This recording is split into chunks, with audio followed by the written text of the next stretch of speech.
Hey, what's going on, guys? I'm Schmoopy, and today I have an editing tutorial for you guys. I know that's not my usual thing, but I am an editor, if you guys don't know, and I know a lot about editing, a lot of cool effects, and I like helping people, so I figured, maybe I should release some tutorials.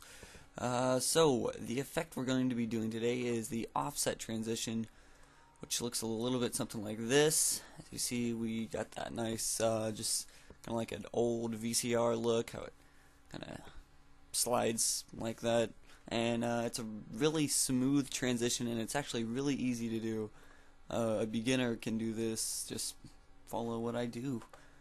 So, go ahead and, no, not save that, sorry. New project, don't save. Okay, so, go ahead and open up After Effects, import your file. I'm going to use one of my feeds, import another file, another one of my feeds.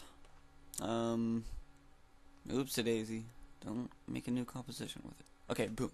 So here's your two clips. My After Effects kind of has a bug with it, so I have to enable time remapping.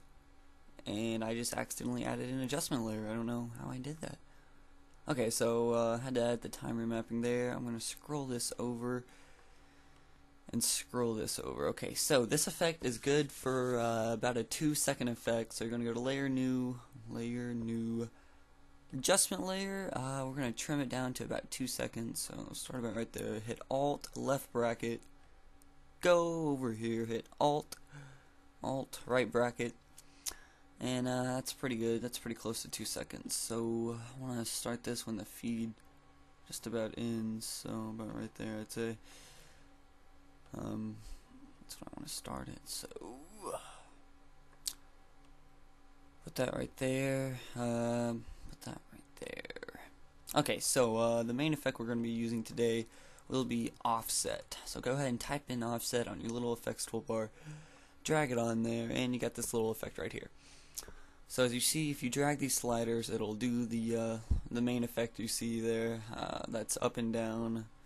And if you want to go sideways, you can go sideways with it as well. So the number you're looking for right here is going to be 9 times whatever this number is. So it's 360, so 360 times 9, that would be 332.40. So type in, no, wow, do not do that. I don't know what I'm doing. Okay, go to the beginning of your adjustment layer, hit the keyframe button. 9 times 360 is 3,240.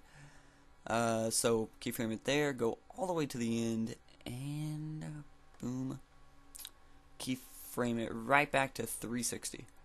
Okay, so the basic effect we just made was boom.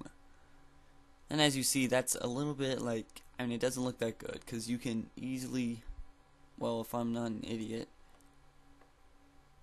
you can easily tell where the clips cut off right there. That doesn't look very professional. Make sure to have your the first clip on the bottom, by the way. So there are many things we can do to fix this. The first thing we're going to do is directional blur. Go ahead and type that in, drag it onto your adjustment layer.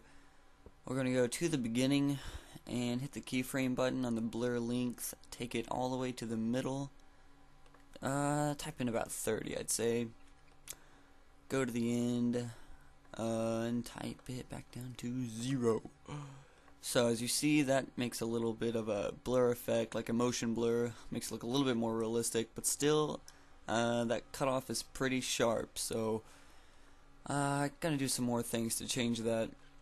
I just totally forgot what I was doing. So hit U, hit your adjustment layer, hit U, highlight all these keyframes, right click and go to keyframe assistant and easy ease, or you can just hit F9. Okay, so that makes the keyframes just a little bit more smoother. Also, what we can do is if you just click on Shift Center 2 and then click on this button right here, which is the graph editor. This lets you look at the velocity of all the keyframes on a graph level, which is a lot easier to understand. And if you just hit that little thing right here, you get these two little prongs that come out. And those can actually adjust the speed. And it makes it like start out slow, then get faster, and then slow again, and it looks really professional. So we're going to take the influence up to 75, somewhere around there. Doesn't have to be perfect. Take this one up to 75 as well. And what we have now, if we take the graph editor off, is, as you see, it starts out slow and then it gets really fast and then right back down to slow. Okay, so that looks a lot better. Still a little bit sharp there. So, again, what I'm going to do, hit T, hit the opacity, keyframe it, take it all the way down, go up to about a second, and go all the way up with it.